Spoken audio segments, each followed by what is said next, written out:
सज्जनों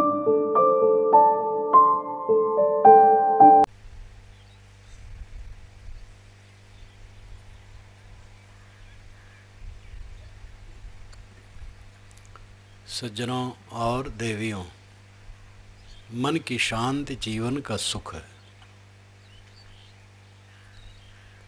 और मन की शांति में जो विघ्न है, कुछ मान्यताएं हैं, कुछ आदतें हैं। इन्हीं दोनों को संभालने की ज़रूरत है। मान्यताओं का जाल भी बहुत विस्तृत है और आदतों का जाल भी बहुत विस्तृत है। ये सब हमारे रचे हैं और इन्हीं के चक्रव्यूह में फंस करके हम अशांत रहते हैं। पहले हल्की फुल्की मान्यताओं को ले। भूत प्रेत की मान्यता है। भूत प्रेत की योनि होती है खानी, और प्रेत के साथ प्रेतिन भी होती है, उसके बच्चे भी होते हुए।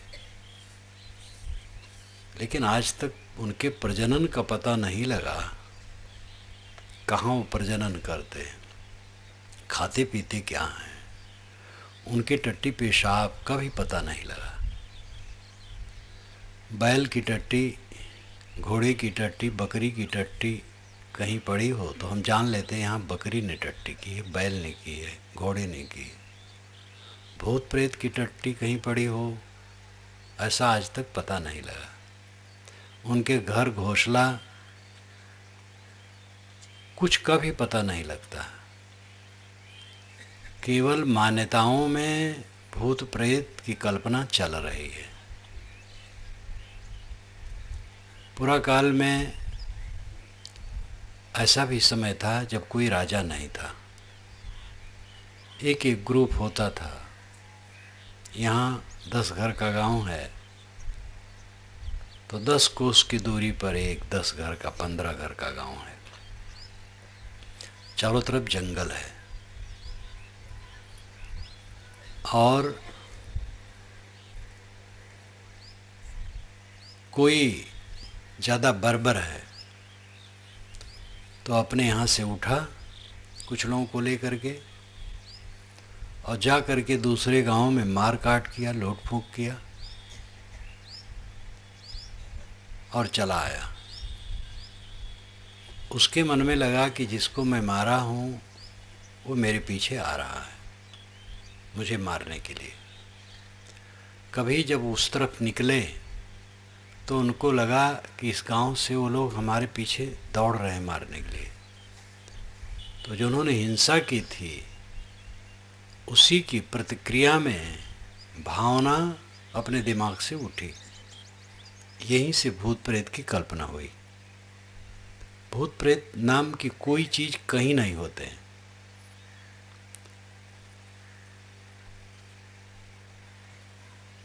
भूत प्रेत मन के भ्रम है। ये ब्रह्मभूत सकल जग खाया, जिन जिन पूजा तिन चढ़ाया, साहब कहते हैं। ये भ्रम मात्र का भूत है।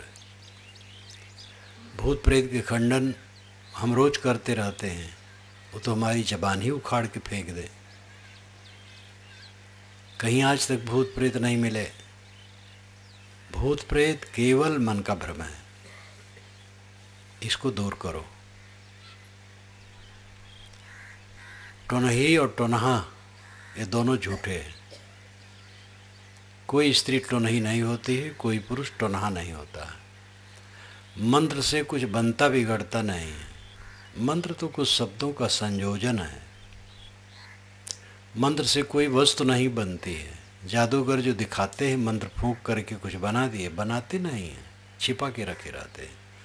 हाथ की सफाई, बात की सफाई, वस्तु की बनावट इत्यादि से वे सावधानी से दिखाते हैं और रखे रहते हैं। कोई वस्तु मंत्र से नहीं बनती है। घड़ी, हाथ लहराया और घड़ी आ गई। घड़ी बनने में बड़ा समय लगता है और जो घड़ी आ गई उसमें लिखा रहता है सब। और कैसे उसमें वैसे बन जाएगा? तमाम चीज़ें हैं उसमें, तमाम कलपुर्जे हैं। मिठाई कैसे आ जाएगी? मिठाई हलवाई बनाएगा, ये जो बनाने वाला है वो बनाएगा, तब पता चलेगा कि मिठाई बनी। हाथ हिलाने से मिठाई कैसे आ जाएगी? ये सब चतुरता है। यंत्र मंत्र सब झूठ है, मत भरमो सबको। हाथ की रेखा किसी को मत दिखाओ, हाथ से काम करो। भूल जाओ किसी को रेखा दिखाना है। ज्योतिषी अगर गांव में आए हैं तो समझ लो धोखा देने आए हैं। गणित ज्योतिष ठीक है, जिससे सूर्य चंद्र ग्रहण का पता लगता है। फलित ज्योतिष बकवास है। अब आजकल फलित ज्योतिष ही भारत वर्ष में व्याप्त है हजारों वर्षों से। पहले यहाँ गणित ज्योतिष था, फलित ज्योतिष नहीं था। फलित ज्योतिष यूनान से आया और यहाँ फैल गया। इसमें सब भटकते हैं। झाड़ फूक जंतर मंतर सब बकवास है। दिशाशूल नाम की कोई चीज़ नहीं है। जिस दिशा में जिस दिन जाना चाहो जाओ। छूछा घड़ा भरा घड़ा देखने से कोई हानि लाभ नहीं होता है। अंग फड़कने से कोई लाभ और हानि नहीं। वायु विकार से अंग फड़कते हैं। योगिनी दाहिने बाएं है, एकदम काल्पनिक है। कोई योगिनी योगिनी नहीं है। शकुन अपशकुन हो गया, कोई छींक दिया, छींक देने से क्या नुकसान होगा? छींके सब। भरा घड़ा सामने देखो कहीं चलो तो शुभ है, और खाली घड़ा देखो तो अशुभ है, झूठ है। भरा घड़ा से कोई लाभ नहीं होगा, छूछा घड़ा देखने से कोई नुकसान नहीं होगा। कोई टोक दिया तो कहते काम बिगड़ गया। और सबसे अपशकुन है तेल लेकर के तेली सामने आ जाए तो। जिस समाज ने तिलहन का पता लगाया और तेल दिया समाज को, कितना बड़ा उपकारी है वो। तेल से मैंने प्रकाश जलाया, पकवान बनाए, दवाइयाँ बनाई, शरीर में लगाया। इतने गुणकारी तेल को देने वाले को हमने अपशकुन कहा। ये हमारा अपराध ही नहीं, पाप है। रोज तेल लगाते हैं लोग और तेल खाते हैं, ऐसे अशुभ नहीं होता है। तेल पेरने वाला अशुभ है। बेकार बेकार की बातें दिमाग में लोग भर लिए हैं।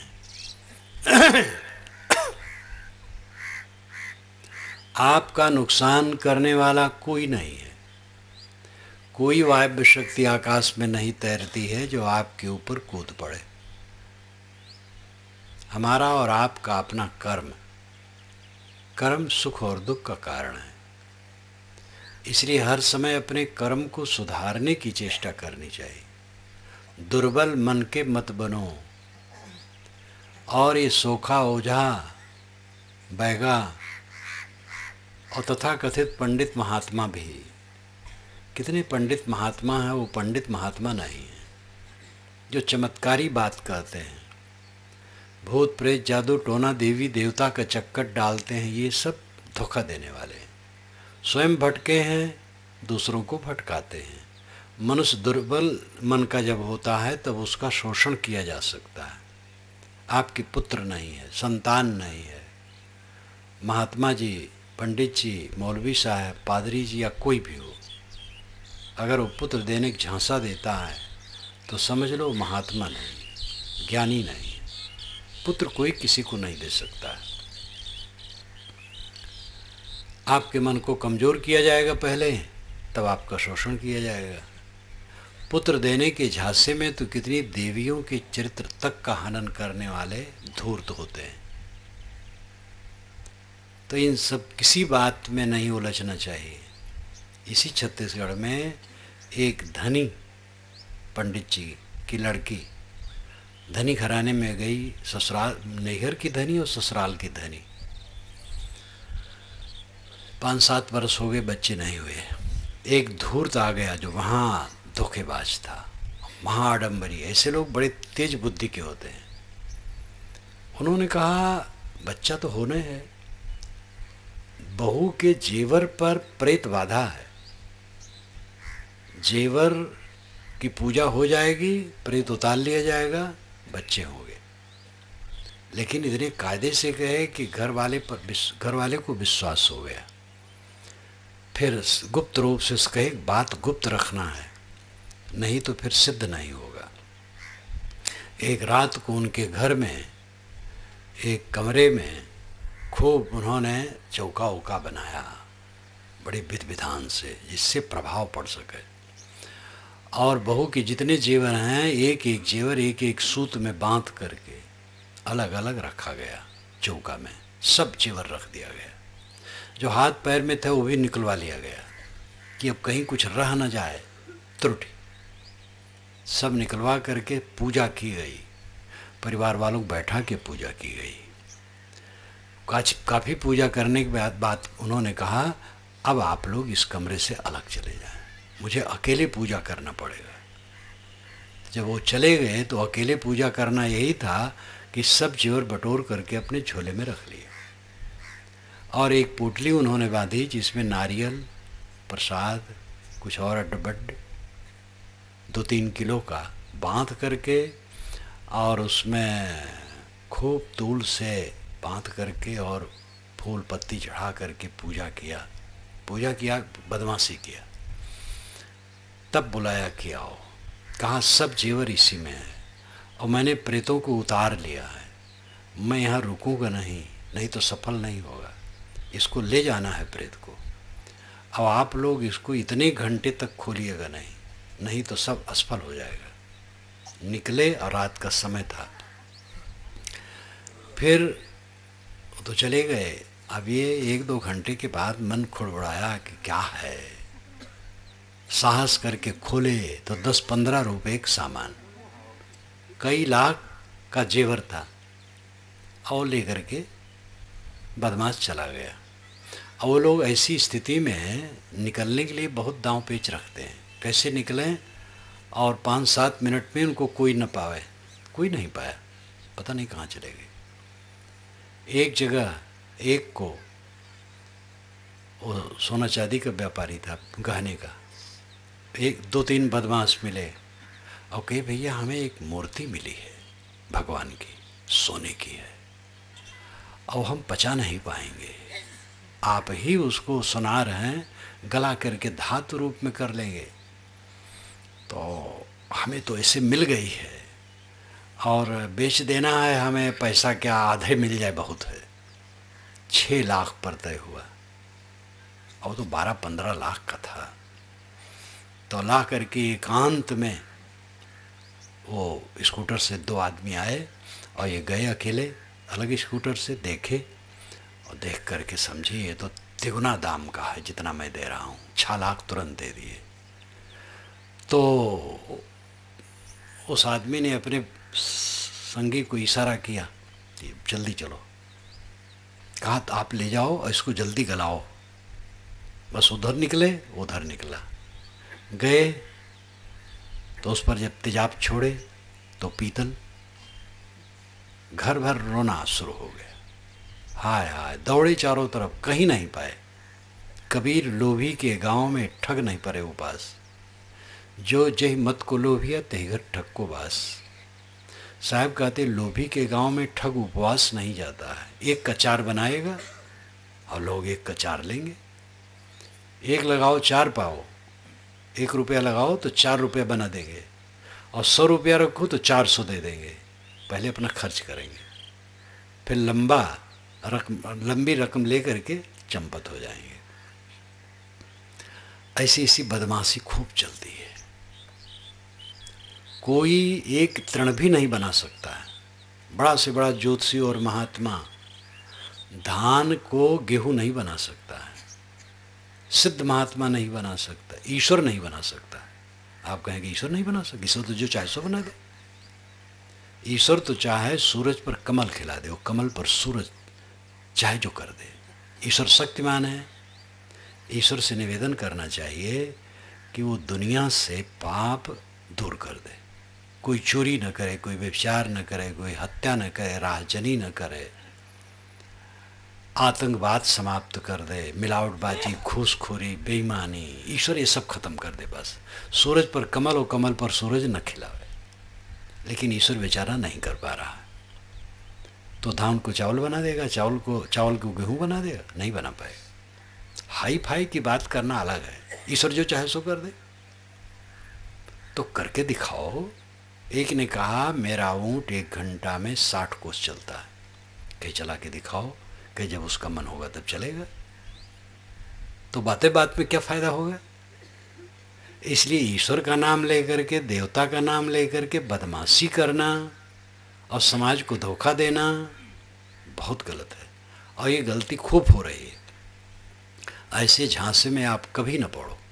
ईश्वर तो सबके अंदर में बैठा है, चेतनात्मा। मान्यताओं की बातों में लोग उलझे हैं, बेकार बेकार की मान्यताएं पुरा काल से चली आई हैं, और आदमी को उसने जकड़ रखा है। उस अंधविश्वास में शिक्षित अशिक्षित सब पड़े हैं। लोग कहते गांव के लोग, अनपढ़ लोग अंधविश्वासी होते हैं। शहर के पढ़े लिखे लोगों को देखो, घोर अंधविश्वासी हैं। जितनी अंगूठियां दुनिया में बनती हैं 95% शिक्षित पहनते हैं, 5% कहीं अशिक्षित पहनते हैं। अब अंगूठियां क्या हैं? उंगलियों को खराब करने वाली। सुंदर सुंदर अंगुलियां अंगूठी डाल करके उसको बदशक्ल क्यों करते हो? खराब करते हो, गंदगी उसमें लिपटती है और कुछ फ़ायदा नहीं है। लेकिन ये धात पहनने से ये कल्याण है, ये नग पहनने से ये कल्याण है, ये झांसा दिया जाता है। एक सुनार कह रहा था कि आपके विचार से मैंने अपने ग्राहकों को कहा, वो बड़ा व्यापारी है जेवर का, तो ये नग वग पहनने से कुछ नहीं होता है। तो कहे कैसे कुछ नहीं होता है? तो साहब देखा जब लोग नहीं मान रहे हैं तो मैं भी फिर लूटने लगा। कोई समझ थोड़े पाता है। 50 रुपये का है, 300 रुपये में बेचते हैं, कोई जान नहीं पाता है और ठगते हैं लोगों को। तो ये जो बड़े बड़े गुरघंटाल हैं, प्रसिद्ध भारतवर्ष में ठग, धर्म के नाम पर सिद्ध बाबा लोग, वो किसको ठगते हैं? वो ठगते हैं वकील को, जज को, कमिश्नर कलेक्टर को, आईजी डीआईजी को, और नेता को, सेठ को, शिक्षित और धनियों को ठगते हैं। और वही ठगाते हैं। गांव वाले भी ठगाते हैं, लेकिन उनकी हस्ती कम है। बड़े जो गुरघंटाल हैं गांव में आकर के क्या पाएंगे? सामान्य लोग जो हैं, मन में तो इच्छा है कि बहुत धन हो जाए, लेकिन उन बाबा से क्या कामना कर सकते हैं? वो बाबा को क्या दे सकते हैं? बाबा को 10-20 चढ़ा देगा, 100-200 चढ़ा देंगे, कोई 1000 खांड चढ़ा दे, लाखों नहीं चढ़ा पाएंगे गांव वाले। ये धनी लोग लाखों चढ़ाते हैं और करोड़ों की आशा रखते हैं और ठगे जाते हैं, और कुछ नहीं होता है। इसलिए अंधविश्वास से ऊपर उठो। आपको कोई कुछ नहीं दे सकता है। अच्छे विचार कोई देता है, उसको ग्रहण करो और अच्छे विचारों से चलो। भौतिक लाभ के लिए किसी महात्मा, पंडित, मौलवी इत्यादि के पास मत जाओ। अंधविश्वास से ऊपर रहो। मान्यताओं में ये जो अंधविश्वास की मान्यताएं हैं बहुत विस्तार से हैं। इतनी वानगी काफ़ी है। लाल मुंह के बानर को लोग फंसाते हैं और उसको सिखाते हैं, उसको नचाते हैं। काले मुंह के बानर भुग्गा होते हैं, वो कुछ समझते नहीं, उनको फंसा के नाचेंगे ही नहीं। समझ कम होती है काले मुंह के बानरों को। लाल मुंह के बानर तेज होते हैं, उन्हें फंसा के नचाया जाता है। ये बड़े बड़े गुरघंटाल शिक्षितों को फंसाते, और धनियों को, मंत्रियों को। ये लाल मुंह के बानर हैं, तेज तर्रार, और इनको फंसा के इनको नचाते हैं। कम मंत्री होंगे जब चुनाव में पर्चा दाखिल करते हैं तो ज्योतिषी न दिखावें, ज्योतिषी से न दिखावें, कम मंत्री होंगे। शपथ ग्रहण, यहाँ मैं भोपाल में था, एक मुख्यमंत्री विजयी हुई थी। शपथ ग्रहण उन्होंने नहीं किया क्योंकि साइट ठीक नहीं थी। जब विधि विधान हो गया, मैं जहाँ मेरा कार्य निवास था एक सर्किट हाउस में, तो पास में एक मकान था, उसी में वो रह रही थी। जिस दिन मेरा वहाँ से चलना था उस दिन उनका अभियान था मुख्यमंत्री हाउस में जाने का। कई दिनों तक, क्या वो महीना बीत गया था, लेकिन वो साइट नहीं थी। पंडित ने कहा था कि इस तिथि को जाओगे तो शुभ नहीं होगा। जवाहर, पटेल, गांधी, ये सब कहीं कुछ माने, वीर थे। एक बार अष्टाग्रही लगा था इसमें कोई पुराने होंगे तो जानते होंगे, पूरी दुनिया में हल्ला था अष्टाग्रही। 8 ग्रह इकट्ठे हो रहे हैं तो बड़ा अशुभ होगा उस दिन। दुनिया में सब जगह अंधविश्वास, केवल भारतीय थोड़े, दुनिया ठप थी। जवाहरलाल से कहा गया था आप इस दिन यात्रा न करें, तो कहीं कोई काम है नहीं तो बेचारे यात्रा क्या करें। लेकिन इतने वीर थे कि दिल्ली में हवाई जहाज़ पर बैठ करके 200-400 किलोमीटर आकाश में उड़ के आ गए। वो डरने वाले नहीं थे। ओके, मैं उड़ता हूँ, देखो क्या करता है अष्टाग्रही। तो अष्टाग्रही का चक्कर डाल करके उस दिन खूब अंधविश्वास फैला। जगह जगह यज्ञ हो रहा था, कीर्तन हो रहा था, क्या क्या हो रहा था। आदमी अंधविश्वास में बहुत पड़ा। अंधविश्वास की मान्यता को छोड़ो, सार यह है कि आपके ऊपर कोई वायव्य शक्ति नहीं है जो आपको परेशान कर सके। हमारे और आपके अपने कर्म हमें सुख और दुख देते हैं। अपने कर्म को सुधारना है और बिल्कुल निर्भय होकर के रहना है। किसी दिशा में जिस दिन जाना चाहो जाओ, सब दिशाएं मंगलमय हैं और सभी जमीन, साहब कहते हैं सभी भूमि बनारसी, सब निर्गंगा होए, ज्ञानी आत्म राम है जागट प्रगट होए। सभी भूमि बनारस की है और सब नीर गंगा है। निर्मल जल एक समान होता है। जल में कहीं कुछ फर्क है तो अन्य वस्तुओं के मिलने से, नहीं तो जिससे जल होता है वो शुद्ध रूप में एक ही समान है। मान्यताओं का दूसरा रूप है मोह माया का। हम जहाँ बैठे हैं कुछ ऐसा व्यवहार है कि उसमें मान्यता करना पड़ता है। माँ से पैदा हुए हैं, मानो न मानो तो माँ है और पिता हैं, फिर माना भी जाता है, मानना चाहिए भी। भाई हैं, उनसे और जुड़े लोग हैं। फिर आदमी का विवाह होता है तो पति और पत्नी की मान्यता होती है। फिर बाल बच्चे होते हैं, फिर समधी लम्धी, बहुत लंबा है सब। इतनी मान्यता होती, घर द्वार, जात पात, वर्ण आश्रम और गुण कर्म स्वभाव, मान्यताओं का एक जाल फैल जाता है। और ये सब नकली है, थोड़े दिन का है, लेकिन इसमें हमारी बुद्धि जम जाती है। अपने का होश नहीं, मैं कौन हूँ।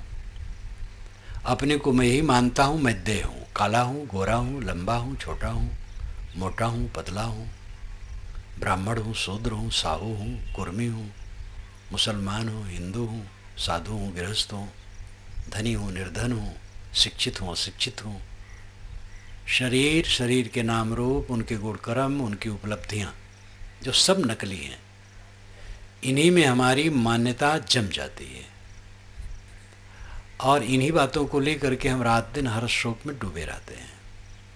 और धीरे धीरे इनका अहंकार चुपचाप अंदर में जमता है और उस अहंकार के कारण हम सदैव पीड़ित रहते हैं। अकेले में आदमी बैठेगा, पीड़ा। जब वो काम करेगा तब तो जोश रहेगा, बातचीत करेगा लोगों से तो मन हल्का रहेगा। अकेले जब बैठेगा, लेटेगा, तब चैन से नहीं रहेगा, मन उसका उफान शैतान करेगा। क्योंकि जो समस्त क्रियाएं हैं और अहंकार ममकार की मान्यताएं हैं, उन मान्यताओं के कारण चित्त उद्वेगित होता रहता है। अपने नाम रूप में अहंकार, उपलब्धियों में अहंकार, गुणकर्मों में अहंकार, परिस्थितियों में अहंकार। और इसमें जहाँ कहीं अनुकूलता मिली तो पुलकायमान होकर के संकल्प विकल्प में उलझे रहना, और जहाँ प्रतिकूलता मिली वहाँ उद्वेगित होकर के, पीड़ित होकर के प्रतिक्रिया में अंदर अंदर जलते रहना। हर आदमी का मन हर समय प्रतिक्रिया में डूबा रहता है, रिएक्शन रिएक्शन रिएक्शन। अपने अपने मन को लोग देखें। मन तब देखने में आएगा जब अकेले में बैठो, अकेले में बैठो, अकेले में चलो, अकेले में लेटो, अकेले में रहो, तब मन की दशा का पता लगता है कि मन क्या है, उसमें अमृत भरा है कि जहर भरा है। अगर उद्वेग है, प्रतिक्रिया है, तो समझ लो विष है। शांति है, तृप्ति है, आनंद है, किसी के लिए द्वेष नहीं, किसी के लिए मोह नहीं, समता है, तो अमृत है। जीवन भर की कमाई मन के संस्कारों की है। बाहर की कमाई तो आई और गई। धान आप हर साल काटते हैं, तो 2-2 बार काटते हैं, कुछ खा जाते हैं, कुछ बेच करके प्रयोग कर लेते हैं, और वो आता है और चला जाता है। लेकिन जो कर्मों के संस्कार हैं वे सब समय साथ रहते हैं, और वही सुख और दुख के कारण होते हैं। अच्छे कर्म, अच्छे संस्कार तो बहुत कम, गलत कर्म और गलत संस्कार ज़्यादा। अच्छे कर्म भी हैं तो अच्छे कर्म में जो अहंकार है उसको लेकर के उद्वेग। अशुभ कर्म तो महादुखदायी है। शुभ कर्म में भी जो अहंकार होता है वो भी उद्वेगित करता है। अगर किसी को ये वासना है कि मैं दुनिया भर को जगा दूंगा, तो उसको शांति नहीं मिलेगी।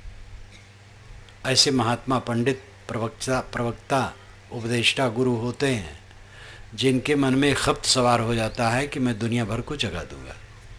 एक पागलपन कौन जगा पाया है? अपने पास के लोगों को पूरा लोग नहीं जगा पाते हैं। बड़े बड़े गुरुओं के पास में रहने वाले कुछ ऐसे हुए हैं जो उनके बिल्कुल उल्टे हुए हैं, उनको नहीं जगा पाए। तो दुनिया भर को कौन जगा पाएगा? शुभ काम में अगर अहंता ममता है तो शांति नहीं मिलेगी। अशुभ तो बांधता ही है, शुभ भी बांधता है। अशुभ का त्याग करें और शुभ अहंकार विहीन होकर के करें। ये मन का जाल बड़ा विकट है। मन के जाल में सारा संसार रो रहा है। आजकल धन बढ़ा है, विद्या बढ़ी है, पद बढ़ा है, ऐश्वर्य बढ़ा है, भौतिकता बढ़ी है, और इसमें मन का उद्वेग बढ़ा है, क्योंकि संयम नहीं है। धन बढ़ा है, धर्म नहीं बढ़ा है। आप कहेंगे धर्म कैसे नहीं बढ़ा? दैवी जागरण होता है, अखंड कीर्तन होता है, और नवरात्र में पहले कहाँ उपवास रहते थे, आजकल खूब रहते हैं। बहुत बढ़ा है।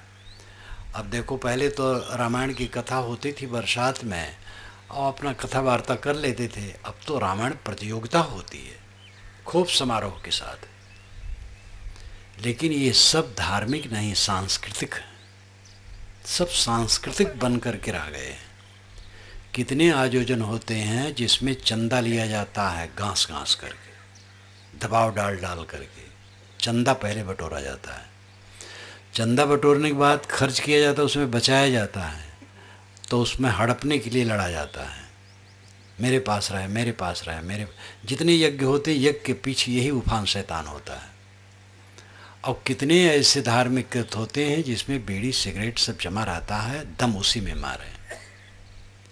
एक रामलीला के मैनेजर ने मुझसे कहा कि जब 10 दिन की रामलीला थी, अयोध्या के पास की घटना है, एक बाजार की।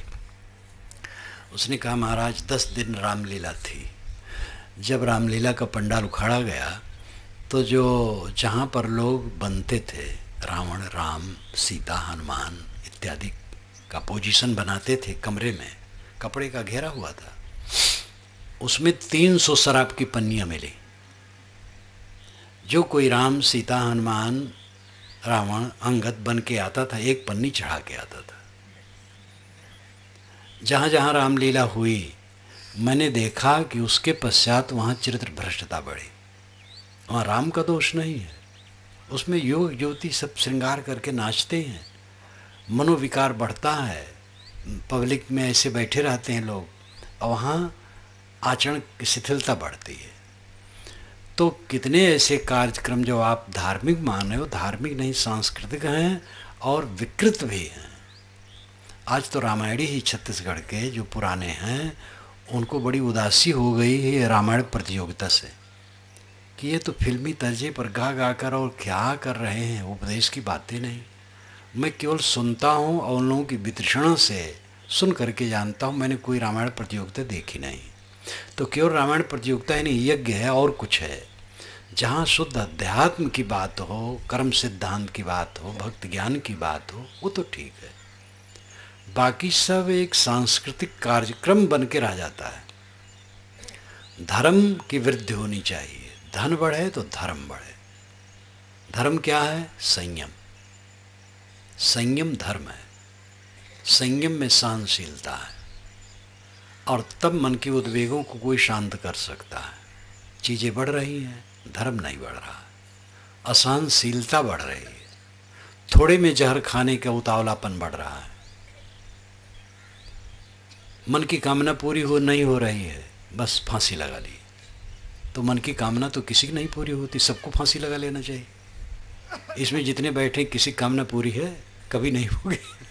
कामना की पूर्ति नहीं होती, कामना की निवृत्ति होती है।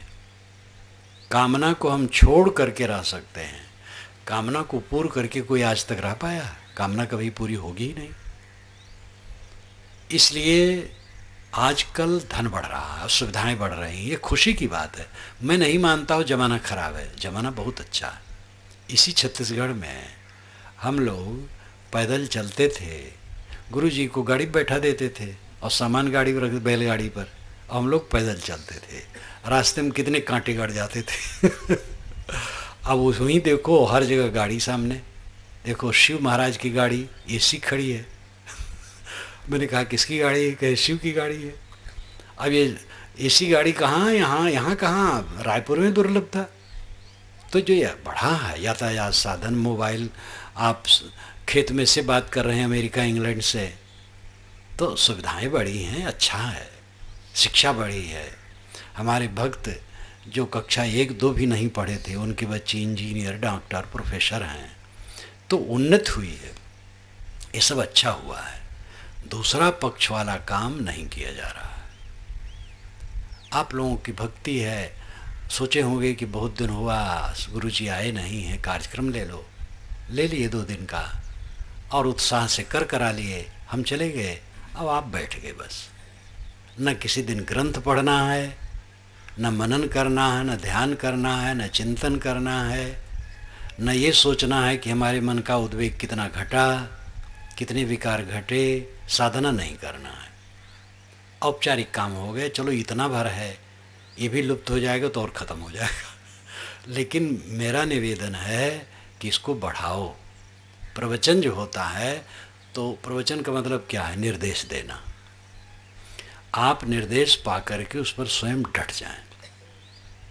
प्रवचन से पूरा काम नहीं बनेगा। प्रवचन आप सुने तो इस समय आप जो मन लगा के सुनता होगा वो मुक्त ही है। बाहर से मन हटा है और ज्ञान की बातों में मन है, हल्का हो गया, मुक्त हो गया। लेकिन यहाँ से उठे तब वो शैतान खड़ा है, दिमाग पर चढ़ गया। वो मन शैतान है और कोई नहीं। उसको झाड़ने के लिए सदैव प्रयत्न करना होगा। आप अखबारों में पढ़ते होंगे और पत्र पत्रिकाओं में कि अमुक अमुक व्यक्ति को प्रेतात्माएं सताती हैं और प्रेतात्माओं की बाधा से कई लोगों की आत्मा बहुत पीड़ित रहती है। वो तो झूठ है, लेकिन सबका आत्मा के ऊपर प्रेत बाधा है। वो प्रेत बाधा क्या है? मन प्रेत है। और ये मन प्रेत सभी आत्माओं पर चढ़ा है और सब पीड़ित हैं। सास बहू बात नहीं करती हैं, सास बहू साथ साथ हैं, सास माँ है, बहू बेटी है। ध्यान दे माताएं, आपकी बेटियां अपने ससुराल चली गई, वह आपकी सेवा नहीं कर पाएंगी। आपके घर में जो बहू बन के आई है किसी की बेटी, उसको बेटी मानो, प्यार दो। लेकिन बहू और सास की 2 पार्टी। और अगर घर में लड़की है तो ननद भावज के झगड़ा तो प्रसिद्ध है। तो लड़की और माँ एक तरफ, बहू एक तरफ, कैसे सुख शांति होगी? देवरान जेठान से हंस करके बात नहीं कर दी। और इसी प्रकार सभी दिशाओं में घर में शाम को इकट्ठे होंगे, एक दूसरे से बोलेंगे नहीं। कोई बोला तो दूसरा डपट लेगा, कट बोलेगा। आसान है, शान नहीं है, मिठास नहीं है। क्यों नहीं मिठास है? अंदर में अहंकार है, कामना है, झूठा स्वार्थ है, झूठी मान्यताओं में चित्त उलझा है। किसी ने कुछ कह दिया। हर आदमी तो शराब पिए है। ये पानी की शराब का नशा बहुत जल्दी उतर जाता है, यद्यपि वो छूने योग्य नहीं है, कभी न शराब छूना। लेकिन जो नशा हम लोगों पर चढ़ा है ये कभी उतरने वाला नहीं बिना साधना भक्ति के। ये अहंकार का नशा, कामना का नशा, अविद्या का नशा सब पर चढ़ा है। और इसी नशा की स्थिति में कोई कब क्या बोल दे कुछ ठिकाना नहीं। इसलिए दूसरे की बोल को सह लो और अपना ऐसा न बोलो। सबके अंदर से जहर निकलता है, जहर, विष उबलता है। उबल करके आपके ऊपर आ गया, सह लो, अपने जहर को मारो। दूसरे के उबले हुए जहर को सह लो, अपने जहर को मारो। यही सुख का रास्ता है। लड़ोगे तो दुख बढ़ेगा, कलह बढ़ेगा। विमत होना बुरा नहीं है, विवाद होना बुरा है। ध्यान दीजिए, भाई भाई में किसी बात में विमत है, भिन्न मत है, तो बैठ करके विचार कर लो। साहब ने इसके लिए सूत्र दिया है, अपनी कहे मेरी सुने, सुन मिल एक होए। अपनी बात कहे, मेरी बात सुने और सुन करके मिल करके एक हो जाए। विमत मिट जाएगा, विचार कर लो। लेकिन विवाद करोगे तो दुख बढ़ेगा। विवाद हर जगह जला रहा है, घर घर में राख दो इसकी आग लगी है। यही हमारा छिछलापन है। सब खाते हैं, सब पहनते हैं, सब घर में रहते हैं और कला से जलते हैं। खाना पानी न मिले तो दुख हो तो लगता है सार्थक। खाना पानी मिल रहा है, कपड़े भी मिल रहे हैं, सोने की जगह भी मिल रही है, फिर भी सब दुखी है, तो कैसे सुखी होंगे? एक ही बात है, मन शुद्ध नहीं है। भोजन मिल जाए, कपड़े मिल जाए, सोने की जगह मिल जाए और मन शांत रहे तो और क्या चाहिए? ये चार चीज़ चाहिए: भोजन, कपड़े, रहने की जगह और मन की शांति। तो भोजन, कपड़े और रहने की जगह तो सबको मिलती है, मन की शांति नहीं मिलती है। और मन की शांति कैसे मिलेगी जब मन को हमने उलझा रखा है, अहंकार विकार में उलझा रखा है। उसकी जो दवाई है वो करते नहीं है। प्रवचन में आपको निर्देश दिया जाता है और उस निर्देश को लेकर के आपको स्वयं उठ खड़ा होना पड़ेगा। स्वयं संतों के पास जाओ, गुरुओं के पास जाओ, पूछो, ऐसे ज्ञान के ग्रंथ पढ़ो, सोचो, चिंतन करो। हमारे और आपके बिगाड़ने से मन बिगड़ा है और हमें उसको सुधार सकते हैं। कोई भगवान नहीं सुधार पाएगा बाहर से, गुरु भी नहीं सुधार पाएगा। गुरु रास्ता दिखाएगा और ये रास्ता दिखाना कम नहीं है। गुरु न मिले तो हम कुछ नहीं समझ पाएंगे। इसलिए गुरु का उपकार, संतों का उपकार, मित्रों का उपकार है कि वो रास्ता दिखाते हैं। चलना पड़ेगा खुद। स्वयं भोजन करने से अपनी भूख मिटेगी, पानी पीने से अपनी प्यास जाएगी। ऐसे स्वयं साधना करने से अपना मन निर्मल होगा और निर्मल मन में सच्ची शांति होगी।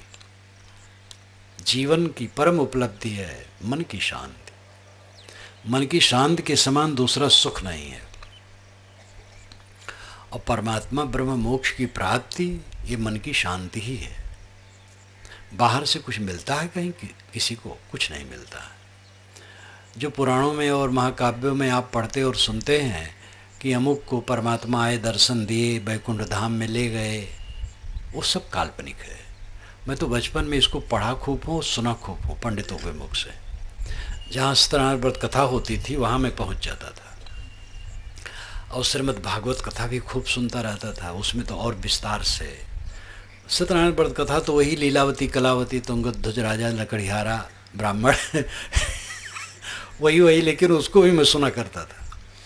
और श्रीमद् भागवत में तो बहुत मालटाल है, उसको भी सुनता था। तो पंडित के मुख से सुनो, वो राजा तप कर रहे थे और तप करते करते इतना उग्र तप हुआ कि भगवान का सिंहासन डोल गया।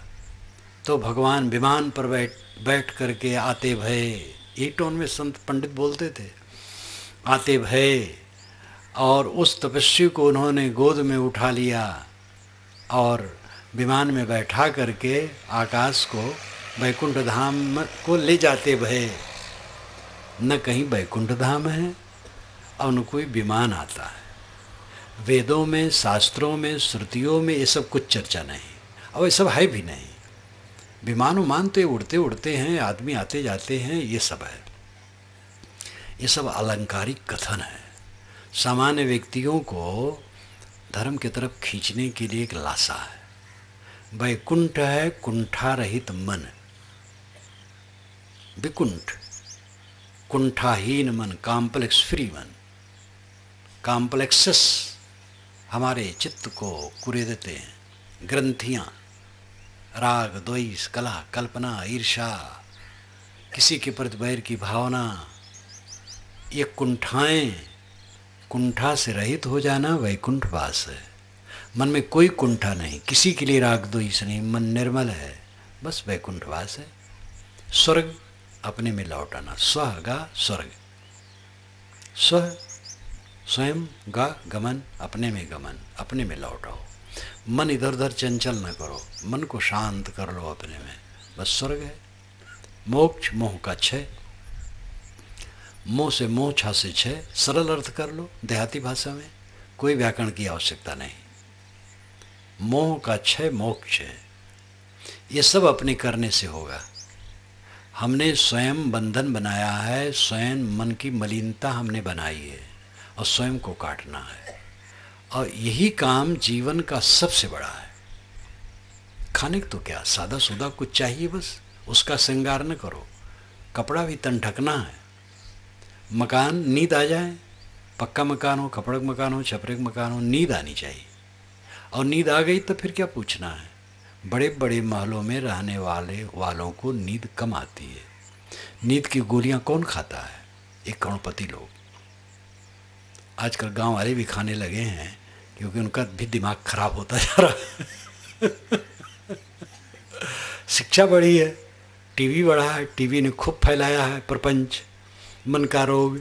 मन जितना उद्वेगित होगा, नींद घटेगी, भूख घटेगी, और नींद भूख घटी, स्वास्थ्य खराब हुआ, स्वास्थ्य भी खराब, मन भी खराब, जीवन नरक। पैसा बढ़ने से क्या होगा? जीवन स्वर्ग होगा जब कड़ी भूख लगे और नींद ठीक से आए। पैसे से नींद नहीं आएगी, पैसे से कड़ी भूख नहीं लगेगी, परिश्रम से और मन की पवित्रता से लगेगी। सच्चा सुख बहुत सस्ता है, ये झूठा सुख महंगा है। सच्चा सुख क्या है? मन की शांति। भूख लगे और भात नमक मिल जाए तो बहुत है। सब्जी मिल जाए, चलो वो भी खा ले, दाल मिल जाए वो भी खा ले, घी दूध मिल जाए थोड़ा वो भी खा ले, और फिर ये सब न मिले तो भात के साथ नमक तो मिलना चाहिए थोड़ा, और नमक सस्ता है, मिल जाएगा। क्या परेशानी है? और परेशानी यह है कि दूसरे के समान हमारी गाड़ी नहीं है। एक पंडित जी तो एक बार आए, मैं प्रीतम नगर आश्रम में था कभी वहाँ इलाहाबाद, तो नीचे आए, वो परिचित थे, नीचे खड़े हुए, तो हमारे साधुओं से कहे मैं महाराज जी के पास आ सकता हूँ? तो मैंने पूछा भाई क्यों ऐसा कहे? कहे अपनी पत्नी का उन्होंने दाह किया है, तो इस समय वो अछूत हैं। हम कहे कोई अछूत नहीं, आ जाए। मेरे पास आए बैठे, मैंने कहा ये क्या हो गया? कहे महाराज मेरी पत्नी ने कहा सिलेंडर गैस चाहिए और चूल्हा, कोयला से मैं भोजन नहीं बनाऊंगी। तो मैंने कहा ठीक है, 1 महीने में मैं प्रबंध कर दूंगा। महाराज बस उसको इतना गुस्सा आया कि वो अंदर में गई, पंखा से लटक गई, और जब गया देखा तो ये दशा। तो इस प्रकार उद्वेग बढ़ रहा है, और मानसिक विकार रहा होगा, और इसको पा करके बस कर डाला। इतना मन खराब हो रहा है लोगों का कि गांव में भी ये दुर्दशा फैल रही है। शिक्षा बढ़ेगी, साइड इफेक्ट उसका तो बढ़ेगा, लेकिन इससे शिक्षा रोकना नहीं है। जंगला अगर हम खोलें तो उसमें मच्छर भी आएंगे, मक्खियाँ भी आएंगी, कचरा भी उड़ के आएगा।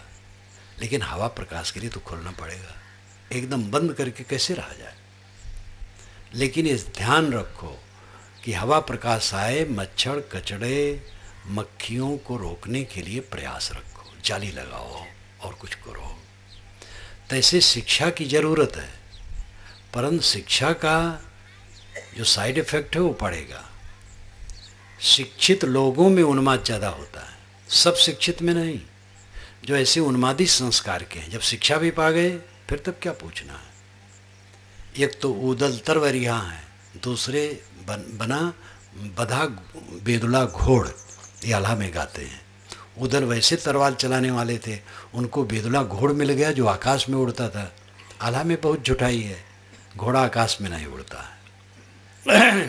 एक तो लौकी तित लौकी है, दूसरे चढ़ी नीम की डार। लौकी है तीती और नीम की डाल पर चढ़ गई और तीती। तो इस प्रकार मानसिक विकारों से आदमी जलता है और इसके निदान के लिए नहीं सोचता है। तो शिक्षा से धन बढ़ेगा, उन्नति होगी, साथ साथ जो अच्छे संस्कार के कम हैं उनकी शिक्षा उनके विनाश में कारण बनेगी। साधु का वेश विनम्रता का है, मर जाने का वेश है। कफन, हम लोग जो कपड़ा लपेटे कफन है और कमर में पहने वो आड़बंद है। ये जिनकी मौत हो जाती है कमर में फाड़ करके बांध दिया जाता है और ऊपर कपड़ा लपेट दिया जाता है, ये मृत्यु का चिन्ह है। तो इससे विनम्र हो जाना चाहिए, निष्काम निर्माण हो जाना चाहिए। लेकिन साधु का वेश धर करके कितने गुर्राने वाले हैं। साधु हैं हम तो सबके ऊपर हैं, सबके ऊपर तुम कहो। तो शक्ति का दुरुपयोग होने से साइड इफ़ेक्ट उसका आता है। तो आजकल गाँव में भी वो विकार बढ़ रहा है, फिर भी शहर और ग्राम में अभी भी बहुत फर्क है। कोई कहीं भी रहे, अंत में मन का विकार ही रोग है और इसको शुद्ध करने का प्रयास सबको करना चाहिए। प्रवचन में आपको ठोकर दिया जाता है, जग जाए और जग करके लग जाए। प्रवचन सुने वहीं के जहाँ तहाँ छोड़ दिए और चल दिए तो कुछ नहीं लाभ होगा। सुन करके स्वयं लग जाएं, स्वयं ग्रंथ पढ़ने लगें, अकेले में बैठने लगें, सोचने लगें, विचारने लगें। कौन कौन गंदी आदत है जो आज तक नहीं छूटी। गुड़ाखू तक नहीं, गुड़ाखू एक नया रोग आ गया, 5 गुणों वाला गुड़ाखू। अर्थ धर्म काम मोक्ष के ऊपर एक गुण और कोई होगा जो गुड़ाखू से आ जाता होगा, पता नहीं 5 गुण कौन है। ये व्यापारी लोग भी खूब ठगते, व्यापारी ठगते हैं, नेता ठगते हैं और धार्मिक लोग भी ठगते हैं। जिनकी विकृति है वो ठगते हैं और जो व्यापारी नेता धार्मिक सही है वो समाज की सेवा करते हैं। नशा का उत्पादन करके व्यापारी लोग तो समाज को आग में ही झोंकते हैं और सरकार तो ऐसी चीज़ है कि उसको गाली देना बेकार है। सरकार शराबबंदी नशाबंदी का अभियान भी साथ में चलवाएगी और शराब के लिए खूब लाइसेंस देगी। गोवधबंदी का एक हुड़ खड़ा कर देगी किसी को, ये गोवधबंदी के नेता हैं भाई, गोरक्षा होनी चाहिए, गोरक्षा के नेता हैं। और उधर पशुओं के कत्ल खाने का और गायों के कत्ल खाने का लाइसेंस देगी, कारखाना खुलवाएगी। तो सरकार तो ऐसी चीज़ है कि सब समय ऐसे रही है। हमें आपको खुद को संभालना है, जो जिससे हमारा आचरण गिरता है, परिवार का गिरता है, बाल बच्चों का गिरता है, उसको संभालने की ज़रूरत। आप लोग बच्चों को पढ़ाते हैं, कॉलेज में पढ़ते हैं, विश्वविद्यालय में पढ़ते हैं, शुभ है, लेकिन क्या ज्ञान के ग्रंथ को ही पढ़ाते हैं? घर में आते हैं तो कुछ अपने सिद्धांत और विचार को ही बताते हैं? नहीं बताते हैं, क्योंकि आप में वो चीज़ नहीं है। आप स्वयं अध्ययन मनन नहीं करते, चिंतन नहीं करते, ध्यान नहीं करते, अपने सुधार के लिए साधना नहीं करते, उसमें रमे ही नहीं हैं, तो बच्चों को कैसे दें? जब अपने में भरे, ओवरफ्लो हो, तो दूसरे में भी जाए। तो इस प्रकार पीढ़ी दर पीढ़ी धीरे धीरे खिसकेगी नीचे, चरित्रहीनता की तरफ, उद्दंडता की तरफ, विकारों की तरफ, मानसिक उद्वेग की तरफ, और दुख बढ़ेगा। इसलिए आध्यात्मिक संरक्षण, आध्यात्मिक उन्नति की महती आवश्यकता है। आध्यात्मिक उन्नति का अर्थ है आत्मा संबंधी उन्नति। अधिआत्म अध्यात्म, दो पद है अध्यात्म में, अधि और आत्म। अधि नाम आधार, आत्म नाम आत्मा। आत्मा जिसका आधार है वो अध्यात्म है। आत्मा किसका आधार है? इंद्रिय, मन, बुद्धि, ये सबका आत्मा आधार है। इसलिए इंद्रिय, मन, बुद्धि इत्यादि का आध्यात्मिक है। इनको संभालो तो जीवन संभलेगा। घर तो बड़े बड़े पक्के बन रहे हैं, गाड़ियाँ आ रही हैं, कपड़े अच्छे अच्छे आ रहे हैं, खाने की पीने का स्तर ऊंचा हुआ है, सड़कें देखो पक्की पक्की बन रही हैं, सब कुछ बढ़िया हो रहा है बाहर का। अध्यात्म गिर रहा है। वाणी, इंद्रियां, मन, बुद्धि ये सब ज़्यादा मलिन हो रहे हैं। खान पान अशुद्ध हो रहा है, व्यवहार अशुद्ध हो रहा है, माता पिता से लोग कट रहे हैं, माता पिता का आदर घट रहा है। ये सब का निदान सत्संग, सेवा, साधना, भक्ति, उपासना ही है। मन ठीक होने से सब ठीक होगा। मैंने आपसे कहा था कि मन की शांति जीवन का परम सुख है, परम उपलब्धि है। इसको प्राप्त करने के लिए सत्संग, स्वाध्याय, साधना, चिंतन में मन लगाओ और अपने को निरखो, परखो, शोधो, छानो, विचारो। जैसे कपास को धुनिया धुन धुन करके कचड़े दूर कर देता है, शुद्ध रुई उपस्थित कर देता है, ऐसे अपने मन को धुनो। कहीं भी, मंदिर में हो, खेत में हो, कारखाने में हो, टट्टी घर में हो, पूजा घर में हो, बिस्तर पर हो, कहीं भी हो, सड़क पर हो, अपने मन को देखते रहो। मन के विकारों को दूर करो, वाणी पर संयम करो, लोगों से सुंदर व्यवहार करो, कम वस्तुओं में गुजर करने की चेष्टा करो, दूसरे की वस्तुओं को देख के ललचाओ ना, सादा बनो। ये सब जितना आचरण करोगे मन संयत होगा, शीतल होगा, शांति मिलेगी। किसी के द्वारा आए हुए आक्षेप विक्षेप को सालो, स्वयं आक्षेप विक्षेप न करो। ये सुख शांति का रास्ता है। करनी ही से मन बनता है। अच्छे कर्म होंगे, अच्छे व्यवहार होंगे जीवन भर के, मन अच्छा बनेगा। खराब होगा तो खराब बनेगा। किसी दिन आपने किसी को धोखा दिया या गलती हो गई, सुनियोजित ढंग से आपका मन नहीं था किसी को हम तकलीफ़ दें, लेकिन स्वभाव बस ही अगर आपके व्यवहार से किसी को कष्ट हुआ तो उस दिन आपको शांति नहीं मिलेगी। अगर आप किसी दिन किसी की सेवा आपने की, कुछ अच्छा किया, तो आपके मन में आनंद आएगा। जब बिस्तर पर लेटेंगे तो मन सुखी रहेगा। इसलिए इंद्रिय मन के बर्तावों से मन बनता है। इंद्रिय मन का बर्ताव, बुद्धि का बर्ताव, वाणी का बर्ताव अच्छा करें।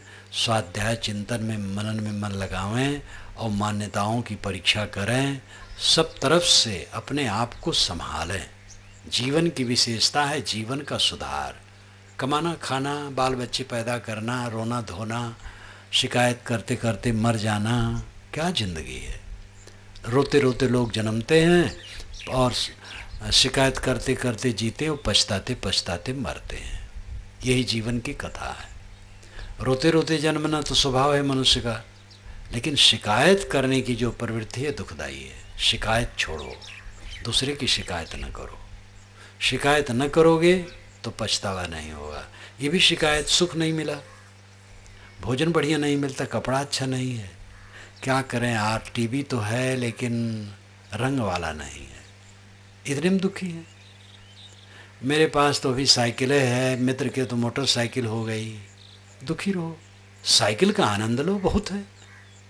मेरे पास तो साइकिल भी नहीं है, मैं चलता हूँ और भगत लोग अपनी गाड़ी से ले जाते, नहीं बस पर बैठ लेता हूँ, ट्रेन पर बैठ लेता हूँ और बहुत सुखी रहता हूँ। क्यों सोचते हो कि हमारे पास मोटरसाइकिल हो जाए? पैसा होगा तो मोटरसाइकिल ले लेना। देख देख कर, पटतर कर कर के सब दुखी है। जब तक अपने को समेटोगे नहीं, संयत नहीं होगे, संतोष नहीं रखोगे, मन वाणी कर्मों का सुधार नहीं करोगे, इन सब के लिए सत्संग स्वाध्याय चिंतन नहीं करोगे, तब तक मन अच्छा नहीं बनेगा। और मन अच्छा नहीं बनेगा तो शांति नहीं मिलेगी। इन पर ध्यान दे। मैं अपनी वाणी को विराम देता हूँ। बोलिए सद्गुरुदेव।